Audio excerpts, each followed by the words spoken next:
All right, well, Instagram's giving us a bunch of problems. So hopefully now we don't have these problems, but it ain't us. I felt like, like I'm an old dude. I don't really know how to do all this technology shit, and I felt like, oh, maybe I'm fucking it up, but it's not me. I'm looking on there's all sorts of troubleshooting going on, and it seems to me that maybe Instagram is messing up, and maybe we got to move this show to YouTube sooner than later because it's not really letting us do what we want to do. Have I tattooed in Australia? No, I'm not tattooed in Australia. I barely tattooed outside of Queens, maybe Brooklyn, Staten Island. I am as regional as they get. Hey, thanks, Chris. I'm not really handsome, but I'll take it.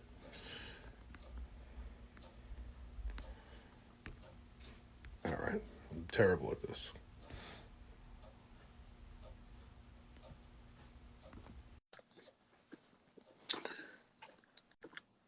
Oh, I just requested the wrong person. I'm a mess. Really am a disaster.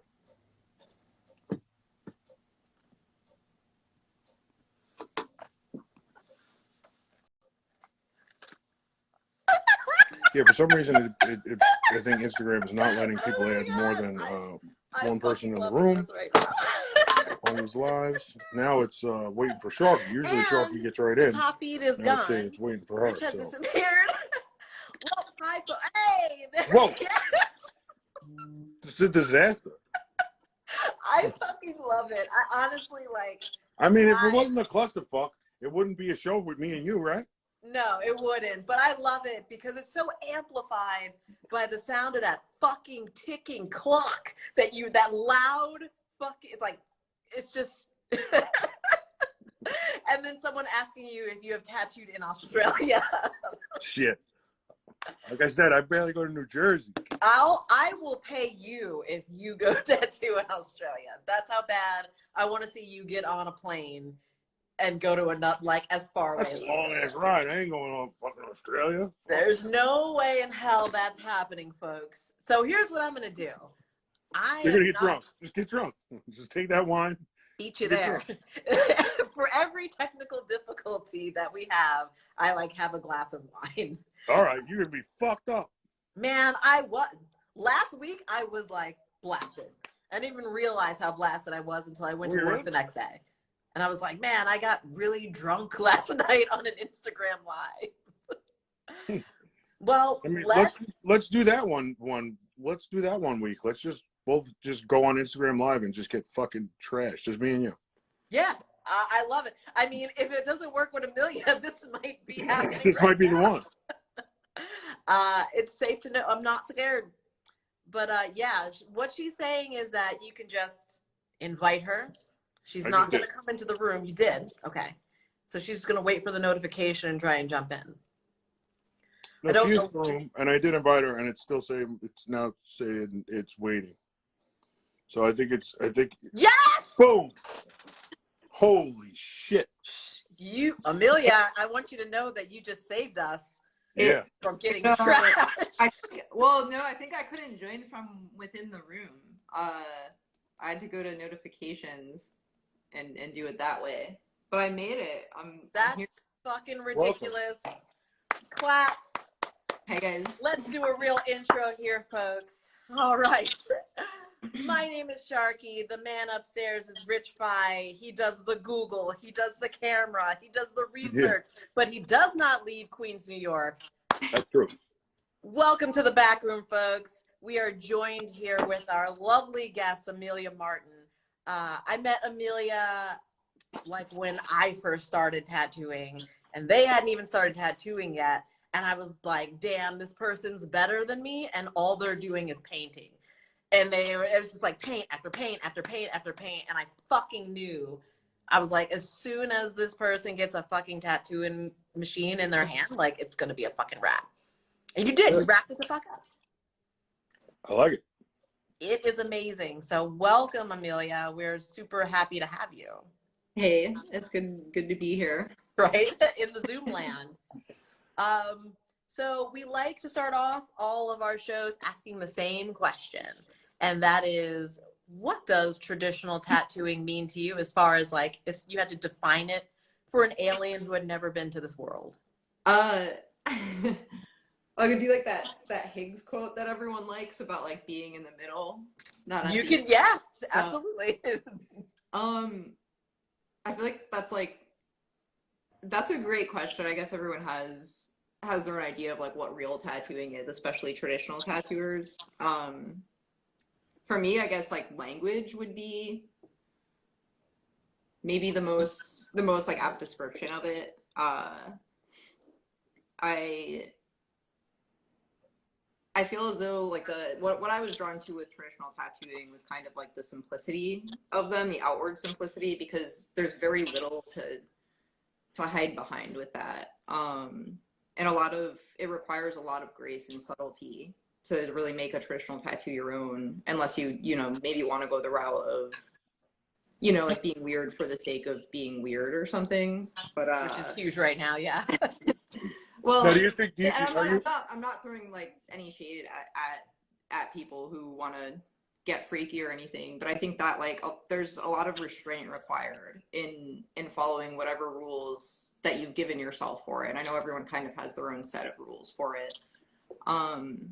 And I think that's honestly like there's something really beautiful in the fact that like you do have to humble yourself to do that. Like whether you're doing like custom tattooing or you know, like old flash repaints, like you do have to show that kind of restraint and grace that isn't super necessary in other genres of tattooing all the time. And I think like to me, the coolest part about it and the thing that like kind of made me really enamored with it was you don't see with all of it, you don't see the result until like years down the road. So like if it's a language and it's always like kind of evolving, like you don't see the product of that evolution, like any evolution, until, you know, it's been going on forever. And so then like it's kind of almost like it can only be examined in retrospect. And then you can maybe like point to certain eras where certain things were kind of like in vogue or whatever. Like you know, you can always tell who got a traditional tattoo in like 2009 because it has like green, The red blast out. red water. The red line through the words. I hate the red line. line. But you know what I mean? It's cool, and in those patterns, like, and beyond that, beyond even just like trends, like, you know, the things everyone was doing one year, like you can line all those tattoos up and you can see everything shifting and changing, and you can see like where certain people fit in and who contributed, but you can't, like, as traditional tattooers now, like, you can't see it now. You don't get to see your place in that until much after the fact, which like that's amazing, you know, like, I don't know, I like it. Now, are you from the school of that anything could be a traditional tattoo if you draw it as a traditional tattoo, or only certain things are traditional tattoos? It depends. I think anything can be a traditional tattoo, but that being said, like, Should it be is the real question. you know, like, okay, I don't, it's tough to answer. I think that some things definitely like kind of can be clunky as traditional tattoos, and I think when things get I do a lot of custom tattoos. Like I don't post a ton on my page, period, but I think when you customize things to a certain degree, there's only so much it can fit into that like kind of restrained language I was talking about. Like if you're adding more element, like if a tattoo needs more than like 2 or 3 words to describe it, you know, like crawling panther, like whatever. Right. It's really hard to show restraint, to follow those rules, and kind of like leave your little mark there, like in subtle ways. Like think about all your favorite tattooers, all your friends, everyone that you know, like you can pick out their little moves that they do. Like you could have 20 people tattooing the same piece of flash, and you could probably, if you know the person's work, you can tell who. Yeah, everybody's got the tells. They got to tell. You know, yeah. you can tell. I can tell it's in. They can tell it's 100%. That's funny that you're mentioning the whole thing about needing to not explain it, because that was something like Chu Garcia used to say, like, if you're showing someone your tattoo and you have to fucking explain what's going on, it's a shitty tattoo. Like, and you shouldn't have to say anything at all.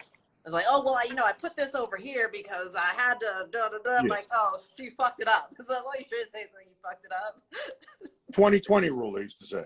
They used to call it the 20/20 rule. You could see it from 20 feet away, Yep. and you know what it is 20 years later.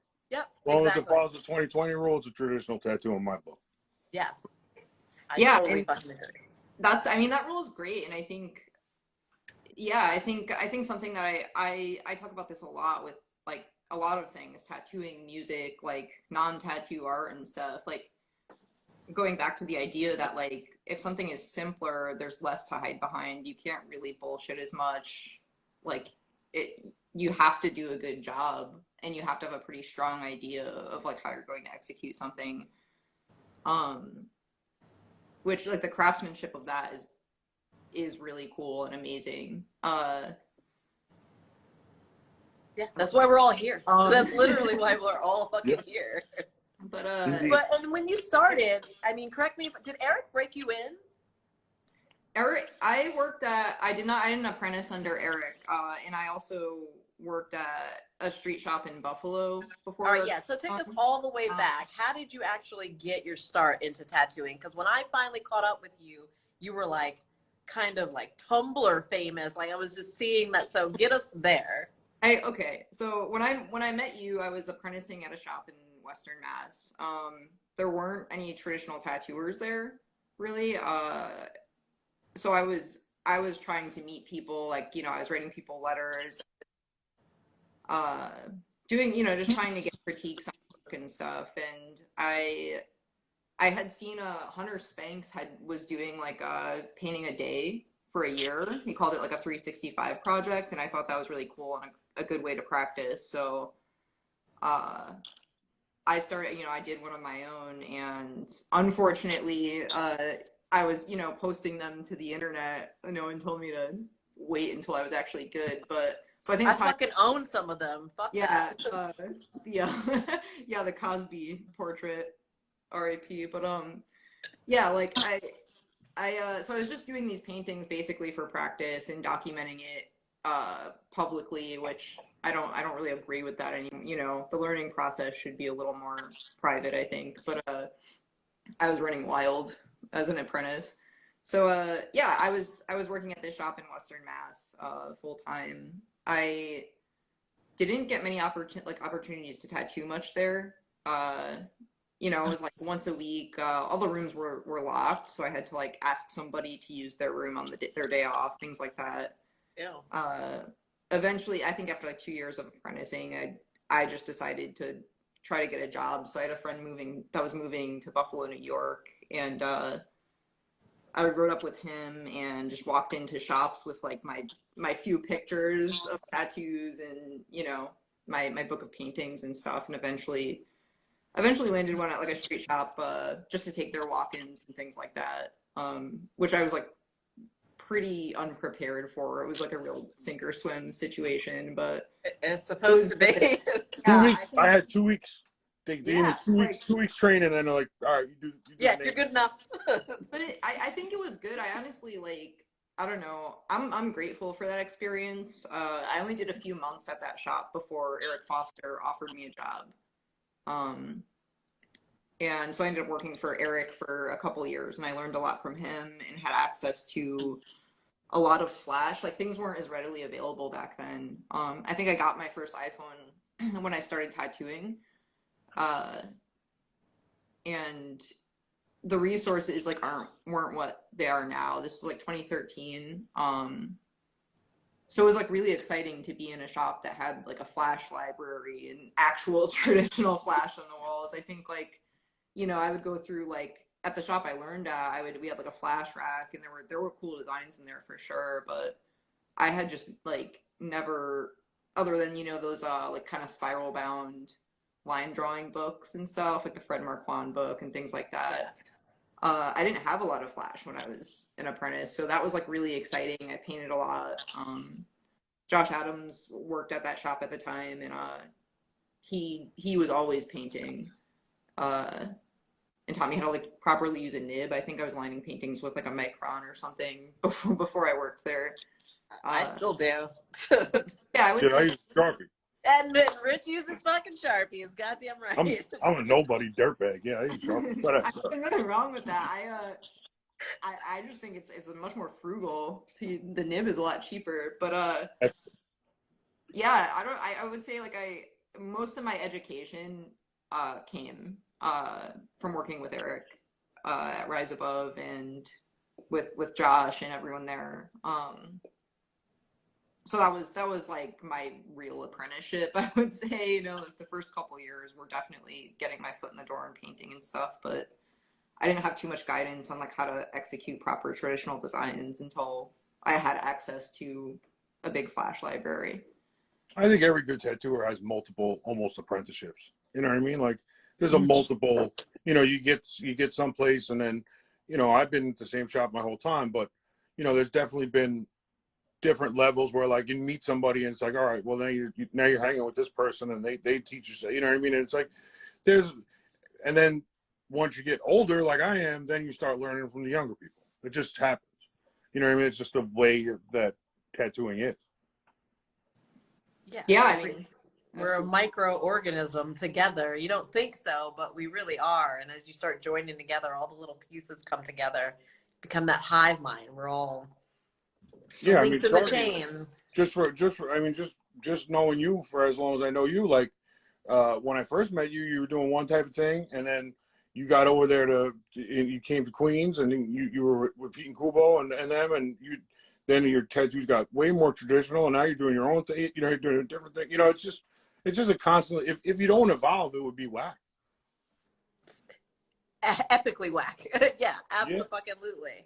I mean, that's the best part of tattooing, though, and I liked the way that you kind of put it together with language. I've actually never heard anybody say it like that, but it makes a lot of sense. Like when you're developing a language, you're developing something, it seems like nothing and nonsense as it's happening, and you don't even get to get a larger picture, and so you step way from it, and that it's very much similar to that. So a lot of what we're doing seems weird and wacky and experimental right now, but there will be tattooers that look back at all of this and they'll look back at these archived episodes and think, wow, like it'll happen. Right now it just seems like a crazy technical difficulty wild show, but that's true. Know, in the future the kids will thank us for this. They truly will.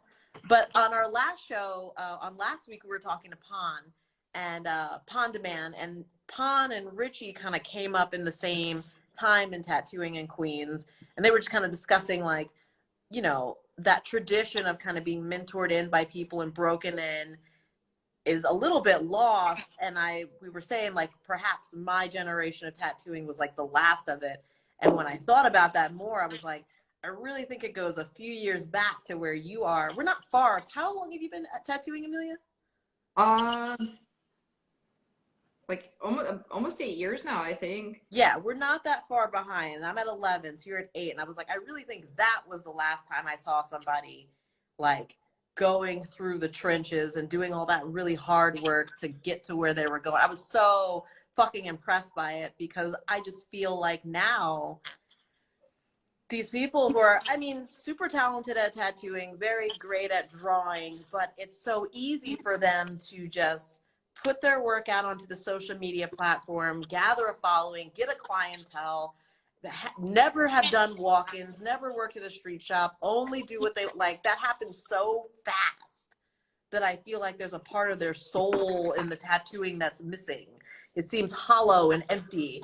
And you're like one of the last tattooers I saw kind of get into it the right way, because I'm concerned about it, the way people get in now, but maybe we're wrong. Maybe that's the future. I like it. I like the new way. Yeah, you like the new way. Yeah, you could be a specialist, and you could hit home runs all the time. Mm-hmm. There's too many. You know what I mean? I don't want to hit singles. It's singles and doubles. You could go and say, like, yo, I'm going to get into this, and I'm going to be, a traditional tattooer. I'm going to be a black and gray tattooer. Like the way I came in, you had to like do everything, and I did a lot of that shit whack. You know what I mean? I'm only good at traditional tattooing. There were no lines spoken there. I did that shit whack. I ain't gonna lie. Like, I'm not good at that shit. Like, I cringe at the giant, like, terrible. There was a back piece that I did in Queens, and sir, if you're listening today, I'm sorry. But it said something along the lines of, like, you know, something blah, blah, blah. God only sends his strongest soldiers. Huge on the back.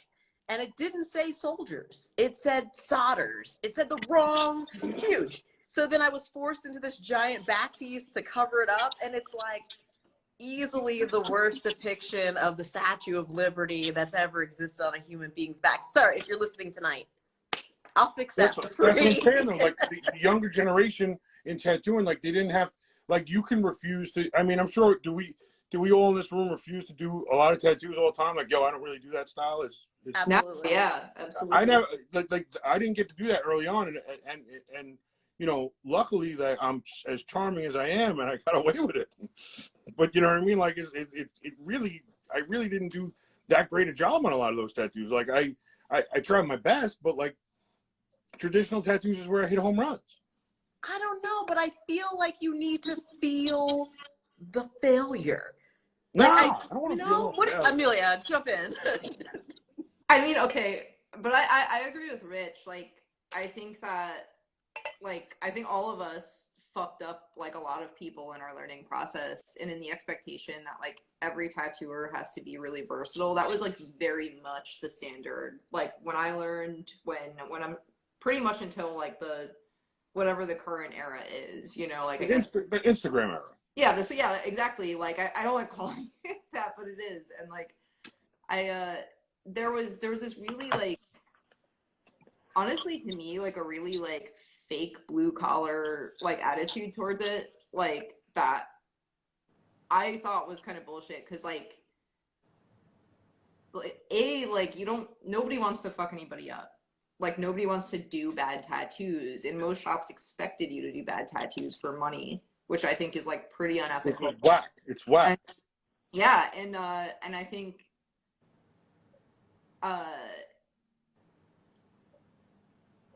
I do agree with the point that, like, it was a good experience, and I'm grateful to have had it. I do think it's really humbling to be put in that place where it's like, okay, like, you don't know how to do script, like, here's a script tattoo, like, you know, all of those experiences, like, are pretty important, I think, for developing character, maybe, but you are doing it at, like, we were doing it at the expense of clients. And I think, like, a lot of people get really upset, and I too get like, there are a lot of things that bother me about, like, social media and stuff, but one benefit that we do have is, like, yeah, we can specialize, we can turn work down. There's always going to be someone that's going to be great at, like, what the person wants, and they're going to get a better tattoo. Yeah, just be honest. Be honest with that's, I always say, like, the fucked up thing is the people don't want you to be honest with them. Like, I'm like, yo, I don't do that. And they're like, I think you can. Yeah. I think They you only can do it. want I'm to like, hear no, I what they want can't. to hear. I'm telling you, I can't. Yeah. And now no one believes you. But I don't know.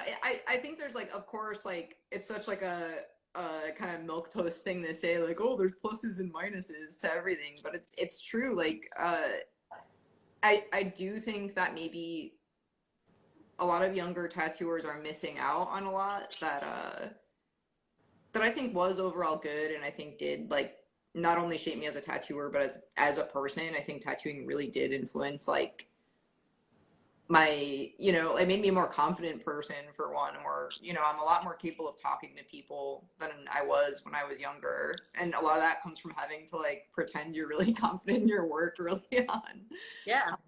You know, things like that. Like, I think they're almost getting shafted, you know, by missing out on some of that stuff. But by the same token, like, look at how good tattooers are now within, like, 6 months. Fast. Like, Fast. They're and good. that's They're it's really so good. fast. Really fast. it's almost like a golden age of tattooing. Like, so many people get, like, back pieces now. Like in Richmond is, like, a really heavily tattooed city, and, like, there's no end of, like, cool work. There's so many good shops here, and everyone's busy, and you know, people are more likely to be collectors, to be covered in tattoos, and they all have their favorite tattooers, and it's almost become like like music or something. There are a lot of options for people, and they can find what speaks to them. Which, Yeah. like, that's awesome. That's really sick. Yeah. Yeah, I like that part about it. I can't lie. I do like that. Richmond really became like a tattoo hub. Yeah, Richmond really got that going on. Didn't Ian move out to Richmond too? Yeah, Ian's out there. What's that? You No, know Ian Nolan? Yeah, I tattooed him. Yeah. Oh, shut the fuck up. The circle is complete. Yeah. That's awesome. He used to work out at R&D. Mhm. I may have taught him. I may have taught him how to tattoo. Yeah. That's Yeah, so well, cool. I mentioned y'all, and yeah, he's across the street. Like, I think something that I've noticed here, and I've actually been puzzling over it. Like, I'm not sure if it's like a Richmond thing or like a 2021 thing, but like tattoo shops like used to be really hostile towards one another. Like when I was apprenticing, I wasn't allowed to like go to other shops for critiques. I was like sneaking around, like mailing people photos and shit, and like, trying to get people to look at my stuff. And, Buffalo had a similar vibe. Like shops didn't communicate much. And I think like living in Richmond has been really nice. Like everyone's friendly with each other. Like, I think that there's a much less like, I don't want to say cutthroat attitude, because I don't think it's always about business. I think there's a lot of like, beef and egos and everything that. But I do feel almost like tattooers here just seem happy. Like they all have their clients. They're all doing the thing that they're great at. Like, and maybe that shows in like the relationships tattoo shops have with one another here. Sure, like it's like New York City's always been. It's a busy place to tattoo, so it's like you don't really have to have beef because you don't really have to have competition. Right. Yeah. You know what I mean? We can be friendly with each other. I mean, New York's always been cliquey as far as like, there's this clique of crew, there's these people, there's those people. But at the same time, we've always been, I mean, Sharky will tell you, I was up there every Sunday at the shop that's the closest shop to my shop. And that's where Sharky worked. I mean, Sharky's one of my best pals. And I was at that shop every Sunday getting, getting an education because they Peachy Quinto was there and he was, as far as I'm concerned, the king of Queens, and I was, always there, always. And then we would go out to dinner and eat like fucking pigs at like 1 o'clock in the morning. Like 100%. Eating the heaviest Italian food at 1 o'clock in the morning. I was like, I don't want to ever leave this scene, whatever this scene is. Yeah. I'm into it. A lot of macaroni. Oh my God. But no, I like everything you guys are saying is so valid. I guess that I attach so much emotion to my tattooing, and I struggle with that because if I'm attaching the emotion, then I'm gonna have an attitude about some shit. But in my mind, I'm like, that is so much about tattooing, like having these strong character developments that come through these shitty times and not having everything you want. Like I almost want that inside of my tattooer, and I'm worried about a tattooer who has everything all at once. But the reality is they're still knocking out good tattoos. So like, and these people see some shit. These people have seen shit in their lives, so that I don't need, after 2020, nobody needs no character building. This shit was wild. You know what? Fair. You're right. I think it all leveled us that if you were a prissy priss, COVID probably stole that from you. Yeah. I grew up on Jamaica Avenue during the crack epidemic in 1990s. I don't need any character building. Fuck that. Well, yeah, I think I agree with that too. Like that was another thing. Like I feel like every generation kind of told everyone like how easy everyone after them had it easy. Like I was told that. And I honestly like I held that attitude too. Like seeing apprentices after me, like, what, you didn't like none of this shit happened to you, like. You weren't abused? That's so strange. Well, and a lot of it's like hazing. It's it's fine. It's whatever. But at the same time, it's like, do people really need like to be fucked with anymore? Like they're doing now. They're doing great. Like maybe that's why like get on a possibly. So they're like painting instead of like. Like I don't know, trying to clean A&D off their machines like every morning. You're like, Yeah, I don't like that haze and stuff. That's just pretty whack. I mean, I John break Barrett the put apprentice's balls. fucking scotch tape. He would put scotch tape in my contact screw just to see if I could figure it out. But Yeah. I mean, But I love him. That's like a quiz. Like, That's like a quiz. That's different. Like, pranking is one thing, but I do think, and you know, I think both of you know, like all of us and like dealt with some shit, like honestly, like abusive shit that like is really just was like a matter of like it was like pretty standard to take your bad day out on like on The Apprentice and all that kind of stuff. And again, like it for sure did build character. Like it did teach me how to be like more stoic and all that, but like again, do we need to keep doing it? Like No, that's power. great, like you know, That's power trip bullshit. That's all just Yeah. power trip bullshit. That's all. Yeah, you know, like I've helped a lot of people along the way. You know, quite a few people, and it's like the main thing is a lot of people that teach people how to tattoos. Like their main thing is they want to like keep these people under their thumb. That's not the way to do it. You know what I mean? Like if I show somebody how to do something, I want them to be better at it than me. I want them to take what I did and add to it. Not like, oh, I'm just going to show you a little bit. I'm going to break your fucking balls. I'm on some power trip, and I'm going to be the big bad boss man. Fuck that. You know what I mean? Like, show them so they surpass you. So that way, once you're old and you can't tattoo no more, they'll bring you like sandwiches or something to the whole folks home. You know what I'm saying? Like, you know, I'm just building an army of people to take care of me. It's true, because that bullshit is why shops split up. Like, that's how that ends up happening. And your apprentice will work across the street and become your competition. And then their apprentice will become your competition. That's how that disease starts. Yeah, and it's just like overall, like you know, I know the term like toxic gets thrown around like a lot, but it really is. And like Rich said, like it's like, do you want enemies or friends? You know, do you want to like encourage new tattooers and like learn from them? Because honestly, like that, I can name like there are a few new tattooers in Richmond that I think are better than me, and it's you know, or you can shit on them because like you're worried about whatever, them being better than you, or what are tattooers worried about? Like that's what it is. It's they're worried. It's they're cranky fucking jerk offs that are just worried that the world is passing them by. Instead of embracing what the world is giving them now and saying like, all right, well, let me get better too. You know what I mean? Like, let me take this and let me roll with this. Like, you know, I have a partner who's older than me, but you know, everybody else at the shop, there's a lot of us here and they're all younger than me. I learn more from them than they probably learn from me at this point. 100%. You know what I mean? 100%. Yeah, young tattooers, you guys are slick as fuck right now. Like, I thought I was smart. You guys are doing some other shit. It's impressive, actually. And you're pretty savvy, although Rich is extremely savvy. He's savvier than I am with the internet and stuff. But I mean, all of that stuff comes into play. It's all a part of the game now. You have to be not only just a good tattooer and a good businessman, a businesswoman, but you have to be somewhat social media active, except for you, which brings me to my next fucking question.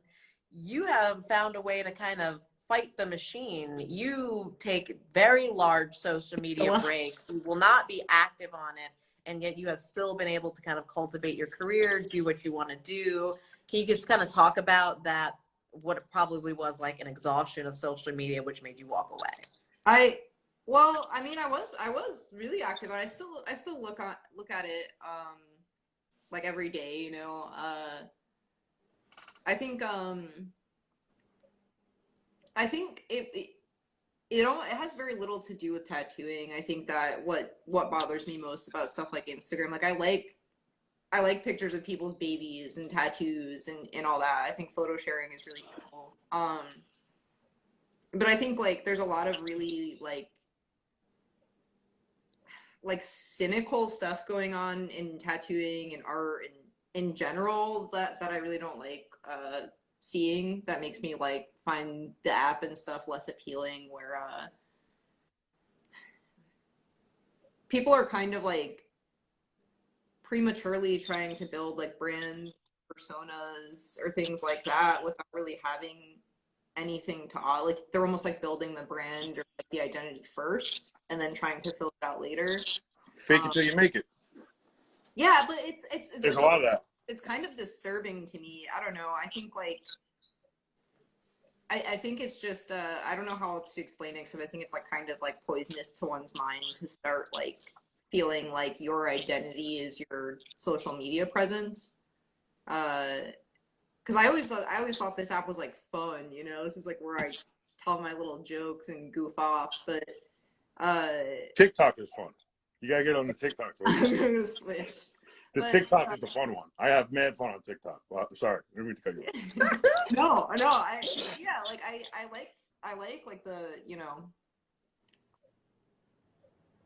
I like the, I don't want to say the intent of the app, but the, you know, its intended purpose. But I don't think it's like healthy for anyone to feel as though they're living publicly, or that like their persona can be easily, you know, like summed up by an Instagram page. And I do feel like maybe some people get a little wrapped up in that and become really two-dimensional. You know, like I'm this kind of tattooer, I'm this kind of person, I'm, you know, I'm whatever they want to be, like virtuous or an asshole. Like they have this really flat personality. Like in reality, like everyone's a little virtuous, everyone's an asshole. Like nobody used to be that simple, you know. Like people are really complex, and so that's the reason why I don't love using it as much. It has very little to do with like tattooing or anything. It's very easy to get caught up.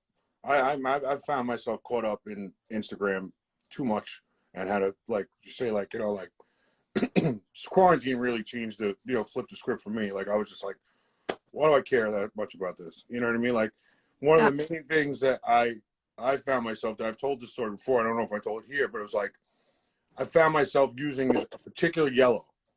I found myself using a particular yellow that photographed better than a particular yellow I have that is better 20 years from now. And that's whack. Yeah. And that's on me, and that's fucked up. That's whack. But I was doing it. So that's really important that you can identify where that stuff has like affected you, you know, your own behavior. Because I think some people might be almost too far gone. And I'm not saying like unsavable, they're ruined by the internet, you know, but like I think some people don't have that self-awareness, because I've had similar like moments where I would, you know, worry if my photo is good enough of a tattoo, or like if people would like this one, or things like that. So I just cut down on posting, so I didn't have to confront that, you know.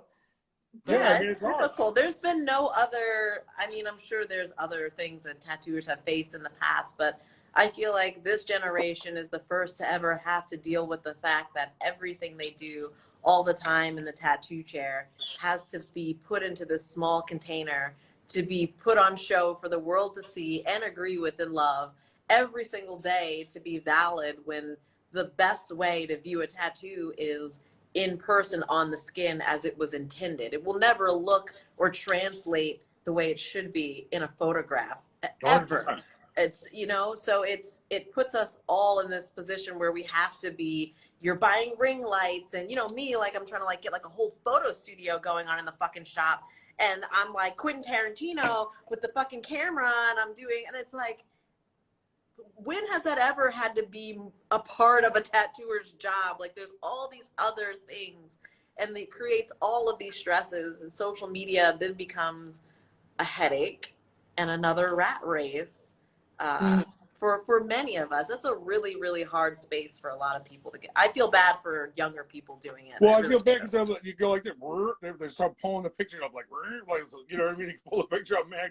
I'm loose as fuck. And I'm the first to admit it. Like, my tattoos got, you know, they have my personality in them. You know, they got a little swagger, they got a little, you know, there's a little Queens, New York sprinkled in each tattoo. You know what I mean? But you know, but they're loose as fuck. You know what I mean? Like, but they have personality. Like, I stopped giving a fuck. I just, you know, like, someone's got a wonky line, I'll post it right the fuck up. I don't give a shit. Yeah. I yeah, absolutely. Tattoos like just don't ever translate great to photos, or at least I haven't figured out how to make them do that. You know, I'm always a lot happier with looking at the tattoo and then I take out, you know, my phone to take the picture, and then I don't like the, you know, how the photos look. But I think all those things aside, it does afford us, like, I guess, the luxury of being able to curate a portfolio of like very specific things, like the Yeah. things that we want to do, not that we don't want to do certain things, but like the you know, the stuff that we would draw in our free time if we were just sitting around drawing or whatever. And that's really cool. I think it's just hard, especially because I know you're similar, Sharky. And it seems like we all kind of agree. Like it, I think some people are just a little more sensitive to like feeling like they don't want their head fucked with by this stuff, and like don't like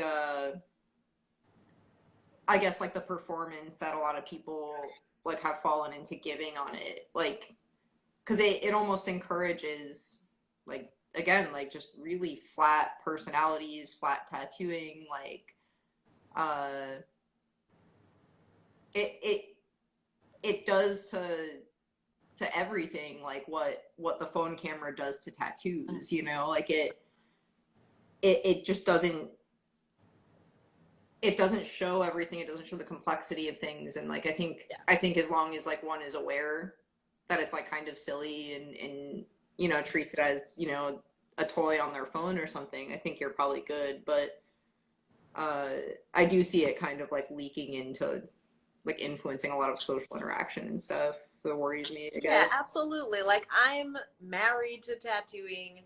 We're in the bed. We have a great sexual relationship. And here comes Instagram.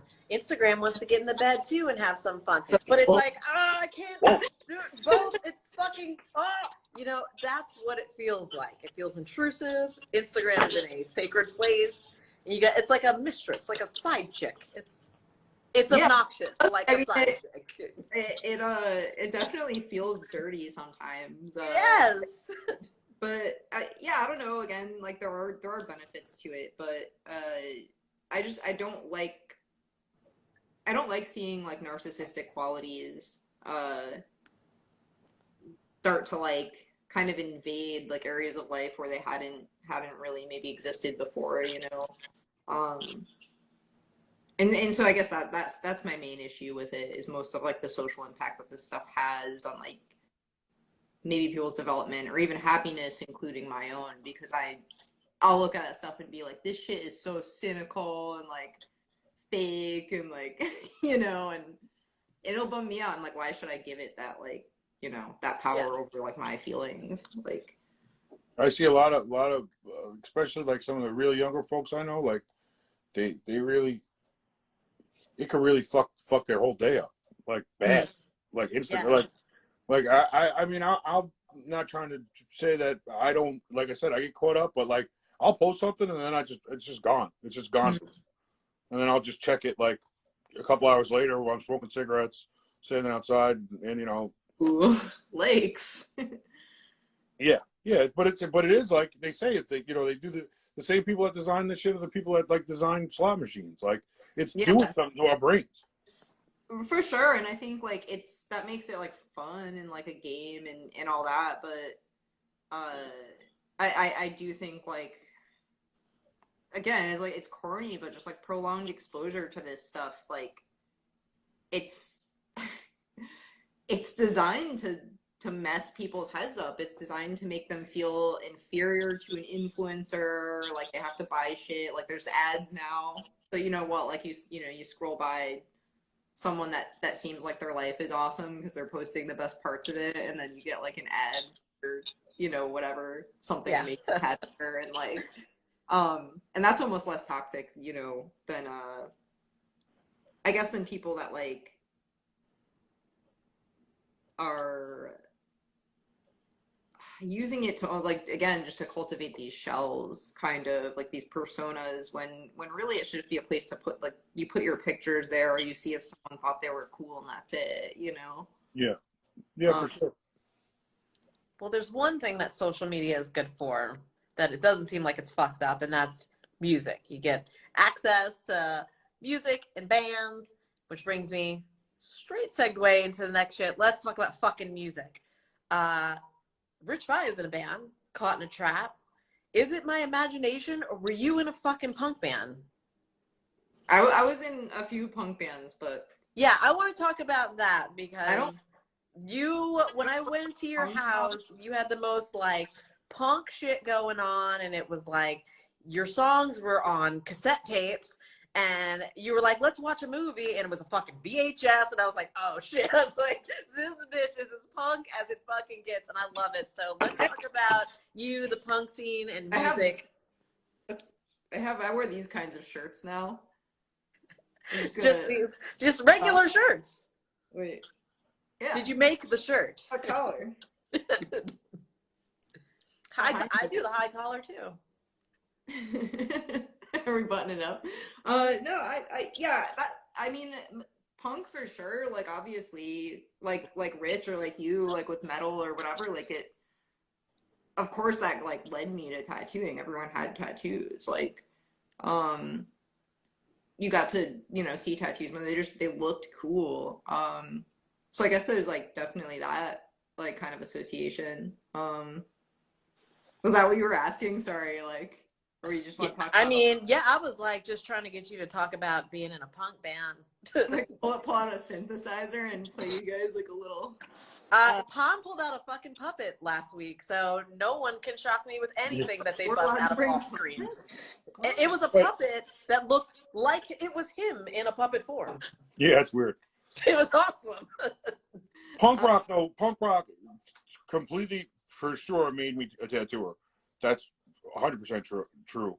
But it also it made, I think, a lot of people, I'm sure yourself included, it gave us an audience for our tattoos. Yeah, for sure. I tried to when I started tattooing, I tried to keep the two separate a little bit, but like inevitably, you make friends like everywhere. I met tattooers that like we were at the same shows as kids and stuff. It's really cool. So it has like, it's two small worlds that overlap a lot. So you end up like having connections that kind of weave throughout both, A lot of my old punk friends are tattooers now. Yeah, I mean, it's what you do. Yeah. That's the job for retired punk rockers is tattoo. Yeah. I was talking to Ian today actually about he saw a dentist that's like a hardcore guy, I guess, that helps out, hooks up the all people the who get their teeth punched out at shows. Yo, Ian got bad teeth. Ian has bad teeth. The second day he was working here, I was like, I went to pick him up at his house. It was like the second day, but like the fourth or fifth day, I pick him up at his house. His whole face is like a fucking chipmunk. I'm like, dog, what the fuck is wrong with you? He's like, my teeth are fucked up. I was like, all right, well, why are you getting in the car? Like, why are we going to work? And I had to drive him to the fucking clinic.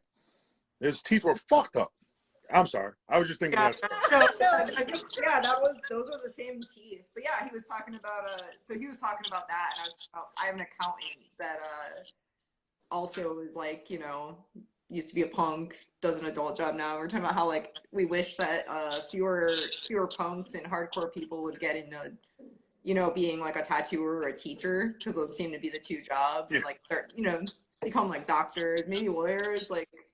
Yeah, I could use a mechanic, a plumber. Pick other jobs so we can all trade. Oh man, it's fucking great. Yeah, I got that was the biggest influence to me. I remember being like 14 years old. I used to jump on a train. That was the biggest. I would jump on a train like 14 years old. I'd go to like CBGBs and like I would see like all these like intimidating ass like 30-year-old dudes with covered in tattoos, and I'd be like, yo, those dudes are fucking cool. You know what I mean? It's probably why I started smoking cigarettes. Now I'm the 46-year-old idiot still at hardcore shows, but I guess now I'm you're the hero, Rich. They're looking up to you. Yeah, I doubt that. But yeah, that was the biggest influence on why I wanted tattoos. Oh yeah. Yeah, music and tattoos go absolutely hand in hand. Like that was my first memories of seeing tattoos or seeing them in magazines on musicians. And just be like, that's That's as bad as the bone as you can get. Like you're singing about the devil and you're covered in tattoos. Like, Oh, the devil. sign me up. Except for Rich Fry, because he doesn't want to hear about the devil. Nah. I was off the boy, bro. I agree. I would agree with Amelia though that I like to kind of keep it a little bit separate.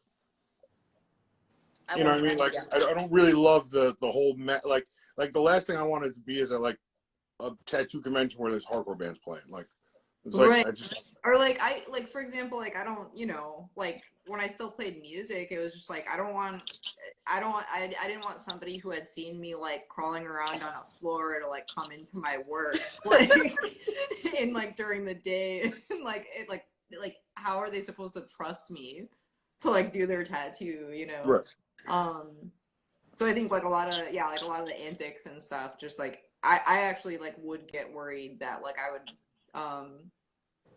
like not offend someone, but just come off as like a psychopath. Like if they like had like, you know, seen me play a show and then came to get tattooed, which I guess like I probably come off that way anyway, so I shouldn't have been too concerned about it. But it's your job to be concerned, though. It's fine, you know. Yeah, we've all had that moment where we're out doing some wild ass shit, and you turn to the corner of your eye, and you can see it's a client. It's like it's the person who knows me during the day, watching me do weird night crawler shit. Like, oh fuck. I'm not even gonna tell a story. I'll tell you off air, but I had an instance the other night. Yeah. Recently, like yesterday, maybe. Yeah, I was about to clock some dude, and then I was like, yeah, it was fucked up. Well, I'll tell you another time. We'll say that's for the back room. You need a special VIP pass, which you can pay for if you pay out me $20. I'll let you in the back room, no problem. Yeah, we're getting some hellos here. Hellman for Pickles, wonderful name, says Amelia makes playlists too, and you do. I must say this. Amelia makes some of the best playlists. Like, I don't know how people can access that without you tagging it already in your thing, but if you can look that up in Spotify, they're fucking amazing. Yeah, they're fun. Tattoo too. Like, they're really awesome. Into tape trading, and then I started getting bummed that like people weren't sending me tapes back. So playlists are really nice because I can just make them, and I don't really have to put too much effort in, and I don't have to be like mad that people aren't following through on their end of the bargain, you know. They're not to trade. Yeah, I think I fucked up. I think you had started like a book trade. I don't think I fucking did that right either. We all struggle with that. I think that was something somebody else started. It was like send a book to 5 people kind of thing, like a chain letter thing. It did not work out well on my end. I will Tattooers say hate the mail. Tattooers can't mail shit out. We can. Tattooers are the worst at mailing shit out. There's people right now who have been waiting for things for 3 months that I said I would mail tomorrow. You know how many split sheets? You know how many split sheets I got sitting in my fucking thing that I'm supposed to finish? Shit. Bro, Amelia knows. Because she was at the ground level, I started a split sheet project called the 2-year split, and it was only supposed to take 2 years, and we're in year fucking 5 and a half of it now, and I am still not done because I suck at the fucking mail. Yeah. What is that? I used to be really diligent about it. Like I was really into like just keeping in touch with people that way. I think in the last year or so, it's definitely become something that I'm like a lot lazier about. You know, there's a lot. I've a lot of the time I'll have like a pile of things, you know, for somebody, and I'll just like it'll just sit basically until I see them in person. Yes. Yeah. You know, and then I'll hand it to them and be like, "Here's like 4 letters and you know a bunch of things I made you, but they never got mailed. Sorry." Yeah. So I also wanted to ask you tonight about art, because outside of doing just kind of straight up traditional flash, I've been observing you doing some really fucking interesting stuff, these really cool abstract kind of paintings, really thoughtful. They're just kind of paintings of everyday things, but I don't know. I really don't know how to describe it, but they're really fucking cool. So I wanted to kind of give you some space to talk about the kind of art that you're doing right now, because it's so not tattoo. It's like kind of outside tattooing. And it seems like that's a nice headspace to be in. Yeah, I haven't actually done a painting in a couple of months. I think maybe last one I did was probably January. Actually, I owe a couple people paintings now, so I have to start doing that again. You know that. But yeah, last year, a little over a year ago, I just wanted to learn how to paint because tattoo flash is a lot different than painting. It's basically an ink drawing. You know, you're working with like washes and like liquid watercolors or acrylics or whatever. So I just decided to try to learn how to paint. And you know, I just tried to take on you know, increasingly more difficult like ideas I was having. Like the paintings you're talking about are all they're like the minutia of like, you know, just like various memories I have, like really mundane looking objects that are kind of like imbued with whatever they remind me of, you know. But yeah, that was like actually kind of like doing those was kind of similar to like that like 365 project I was talking about. It was just like kind of a learning process. That I don't know, I guess ended up being like kind of a cohesive project, you know. I thought they were really cool. They looked, I mean, I'd never really seen anything like that because my eyes are so trained to only look at tattoo stuff. So it was nice to see something different on my feed to come up. It's nice to like do that stuff too. I think like what I found was like it's nice to not have everything really rigidly drawn beforehand if it just go and stuff like that. And I think like it felt really liberating to me for that reason because tattooing and painting flash are really similar.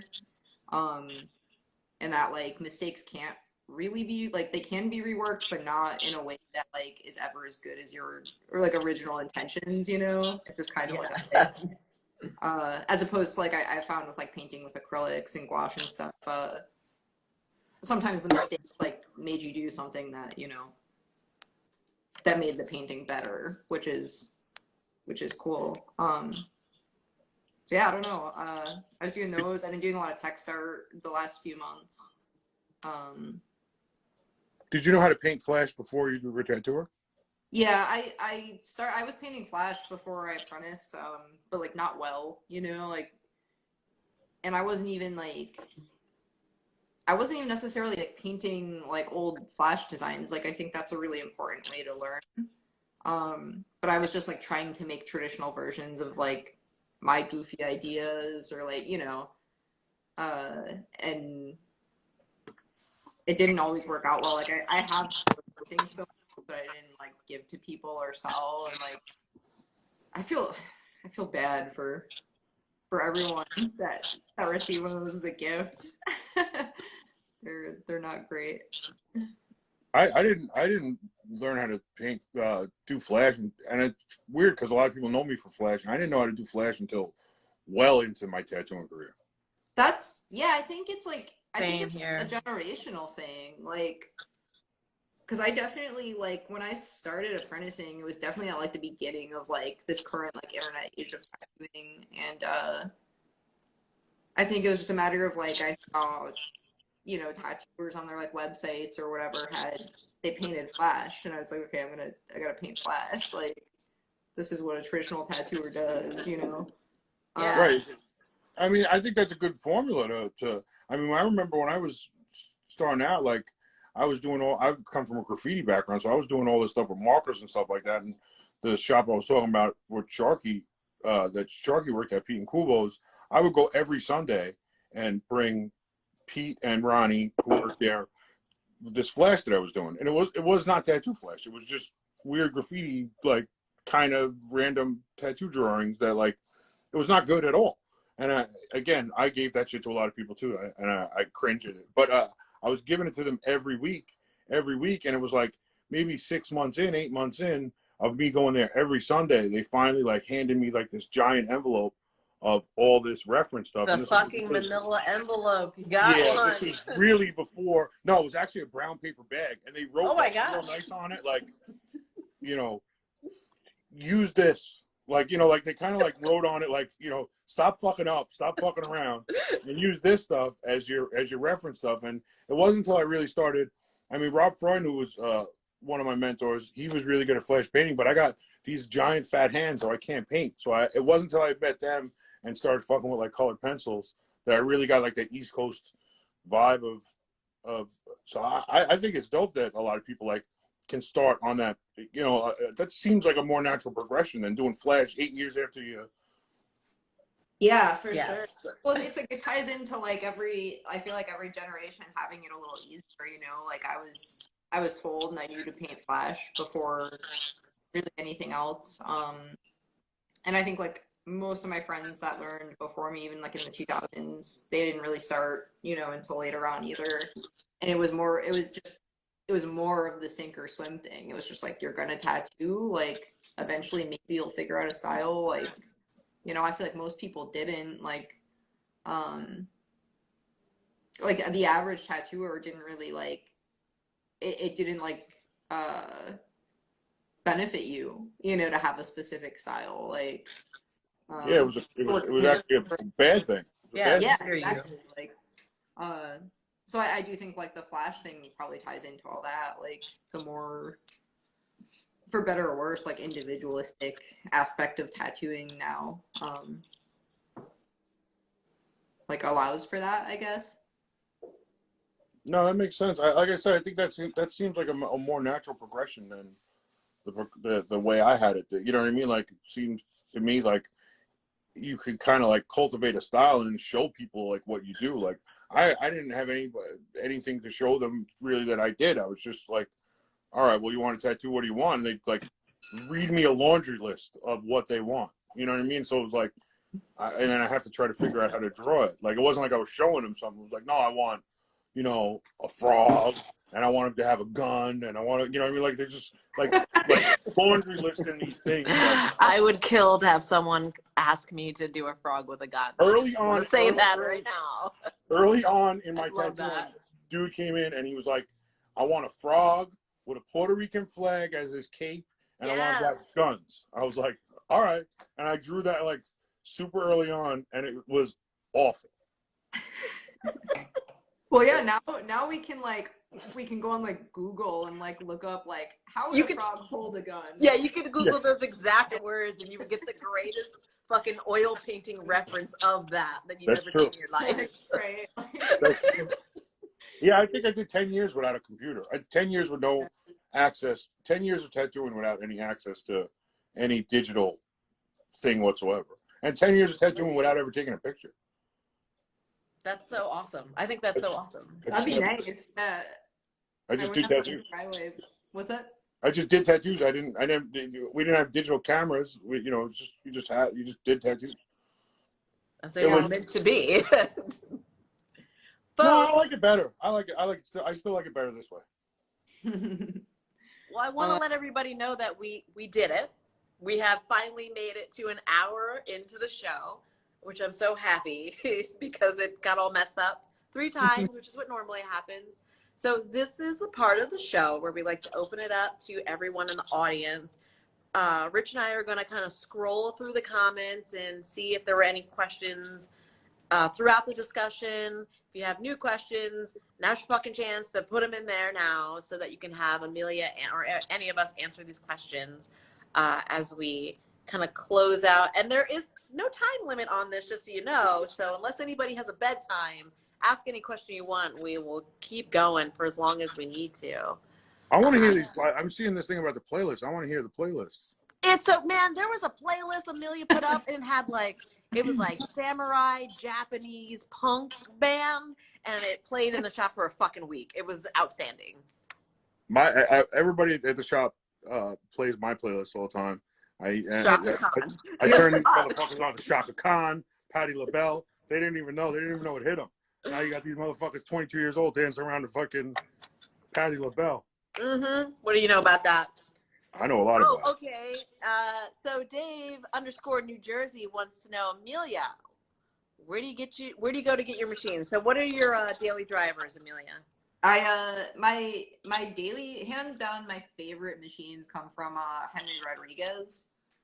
And I have a few from him. I just received in the mail today a new liner from Dustin Golden, who also makes incredible machines. And I was pretty excited about that. Actually, I sent one back to him to get the vise re-drilled and thought I'd treat myself.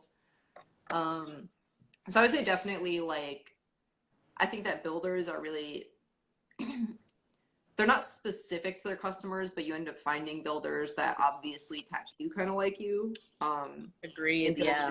That seem like meant for you, you know? Or there's people like Dustin who will build you like the exact machine you want. Like, but I found like my favorite machines that I've tried, like my own included, and you know, machines others own, have definitely been from Henry.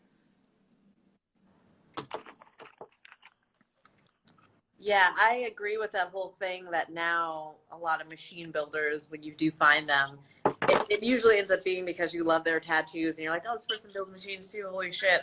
Then you enter into this conversation with them and you ask for, like, I want a liner that's only for 11s and 14s and goes around, and you'll get this magical thing in the mail that does just that. I kind of love that new age of tattooing. It's where you can have these super close relationships with machine I builders. really think there's that much of a difference. I mean, not to get into this whole thing, but is there that much of a difference between a machine that's going to push small needles and a machine that's going to push? I just turned it the fuck up. Okay, so I understand what you're saying because I do it, but I do think there's a difference, especially we're talking about fucking skin trauma and how big of a we're talking Friday the 13th. I don't fucking care because the tattoo's going to be fast, so I can use any machine. I will line it with a shader. Like, it won't make a fucking difference. But if you're going to be working on someone's skin for 2 hours, yeah, I think it makes a difference, the machine 2 that you're hours? using. And What then, the fuck are you doing? 2 hours? That's a long ass time. 45 minutes, I'm out. 45 minutes, and I'm out. Yeah, I don't know, Sharky. I don't use anything what? small then, so I can't. Like, what do you mean small lines? Yeah, I do. Well, I mean, I think it's important that people understand that I am one of those tattooers that, like, lays out a spread. I've got a 4, a 7, a 14, a 7 mag, a 9 mag. Like, I'm like paintbrush. I'm like blah blah blah blah blah blah blah.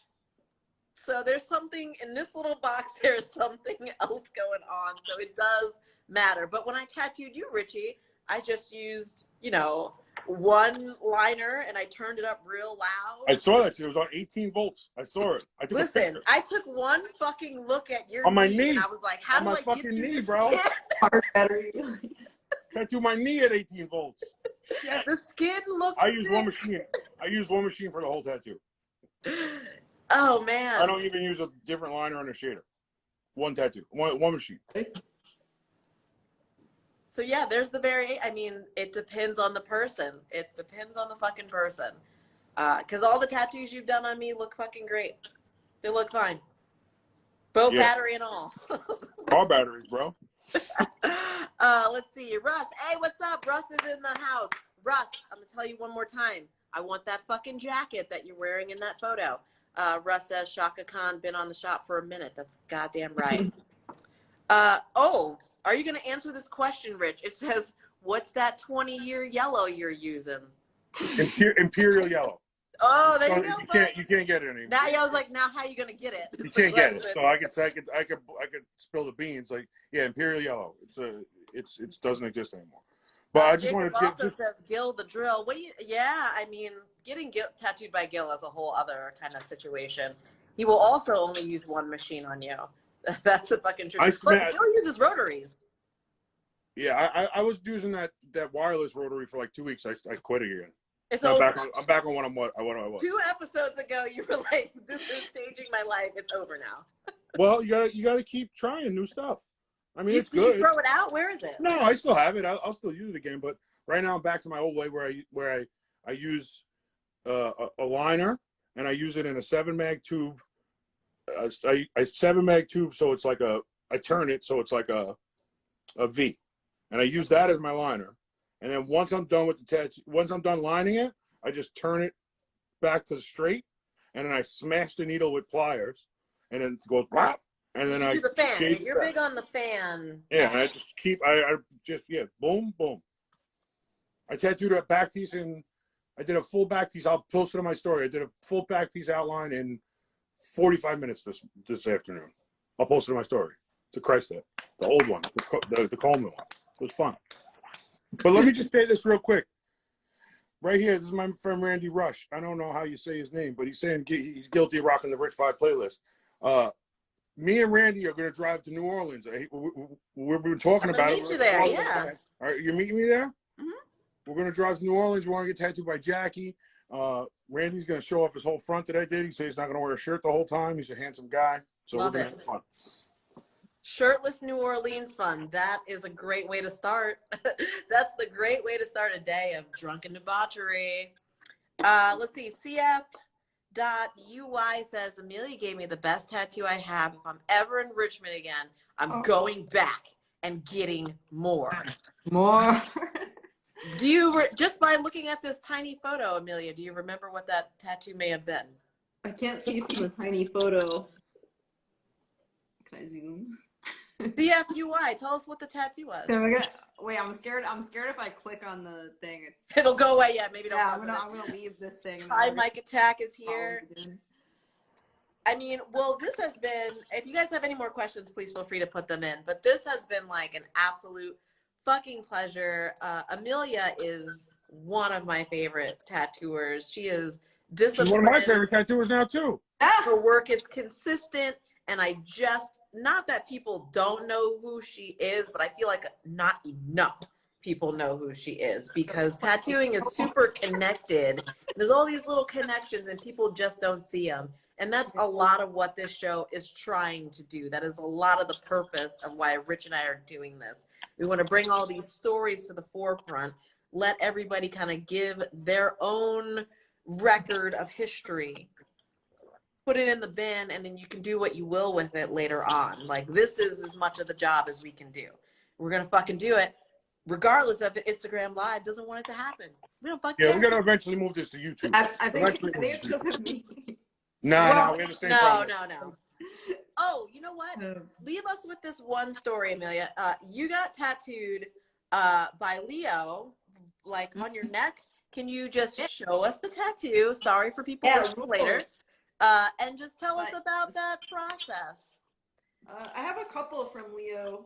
Yeah. The other one kind of like pretty high up on my leg. So there's the little guy. Oh, I love that. It's That really cool. as sharp triangle. It's one of my favorite tattoos. Leo, I mean, he's the best. He's, one of my favorite tattooers, and everything he's done for tattooing, like, his designs are just so cool and strong. Like, I was telling him, like, I think, like, my favorite thing about what he's done is, like, you can look at tribal designs, and even if someone's tried to co-opt it, like put it on a logo or like a decal or something, like, it's completely inextricable from tattoo. Like, people will always think of tattoo when they see it. Every like, it time. can't be co-opted. At least not fully, So that's amazing. I don't know, but I love the tattoo. I have like another really cool one that was, just drawn on. Like, the process is really neat that he does or did. Yeah. I love that you got tattooed by him before he retired. We're hoping to have him on the show one day soon. I talked to Diane. To be here. Diane is the tunnel through which you can receive Lou. So we're hoping that. We'll get Leo and Diane together. Well, so I thought about that. I was like, we get them together, but then it would be like a 4-hour show. So I was like, maybe we do them separate so that we can have Diane just talk about her experiences and the photography, and then separate them so they can both have their own shine. Because they are so in love and they're so adorable. It'll last forever. I like that. I like adorable. Aww. Now, I'm seeing here somebody saying that your Books Closed episode just went live, Sharky. Ooh. It So, fucking yes, did. it is. Over there. It's true. It happened. It was crazy. And I was shocked that it actually ended up happening because we did it like the day after the electricity came on for the first time after that Texas snowstorm. So I thought it would be like a great idea, like, oh, you can catch me in this really, you know, strong mood. But there was like a terrible, like people were dying. So everybody was making phone calls and using Wi-Fi. So the whole time we're talking, we can't hear each other. So we're kind of guessing at what we're saying, but we recorded everything individually. And 3 months later, he was able to piece it into a fucking interview and he released it today. So Andrew, you're the fucking man. We look up to you. We're at the, you know, PBS level of tattoo interviews. What are But we, one day, PBS? I think we're PBS. You said TBS or PBS? I said PBS. Sesame all right. Street. I think we're at PBS level. Oh, come Andrew's on. at HBO Max level, but we're going to be there. We can get shiny, but right now it's viewers like you who are keeping this alive. So please continue to support your local PBS station. Welcome to the back room. That's it. That's We're done? it. Amelia, you survived the night in the back room. It was fun. This was actually really fun. I'm glad we Thanks for try. inviting me. We really fucking try. Yeah, I think it was fun. I enjoyed myself. It was great. So I was counting cigarettes. Rich Pie only smoked 6 regular cigarettes this episode. I did 2 glasses of wine. We had a great time. Next week's episode, you're going to want to tune in. It's none other than Mr. You're supposed to say it. I'm supposed to say it? Yes. I don't know who it is. Yeah, motherfucker. It's going to be Eric Perfect, guys. Oh! Philadelphia's own That's Eric cool. Perfect will be My on pal the show Eric. next week. Rich Pie, thank you. You're the greatest co-host of all fucking time. Yo, everybody Amelia gets Martin, Sharky to thank you. 10,000. Everybody gets Sharky to 10,000. I don't really think that you need 10,000 followers to go live with more than one person. It won't let me. We're just not doing it right, and we have to figure it out. But I really think you can do it. But if in case it is 10,000 people to get you to this, everybody follow Sharky. Everybody should follow Sharky anyway because it's fucking Sharky. It's true. I mean, just help it out because Rich hates fucking starting the show. He fucking hates it. So let's take that cross Because off of his back. I'm a big fucking goon. Like I'm a big He's got goon big goon. hands. They At the can't press beginning. the little buttons. Remember, like Homer Simpson trying to dial the numbers on the phone. Yeah, at the beginning of the thing, can't. I'm like, you know what I mean? And I listen back and I sound like fucking Rocky or something. It's Oh fucking my terrible. God. I love it. Guys, I love you. We're going to sign off. Amelia, thank you for everything. Hopefully we catch Thank you on you. the road. Nice Nice to meet you. It was nice meeting you. Good All right. night, guys. Bye, y'all.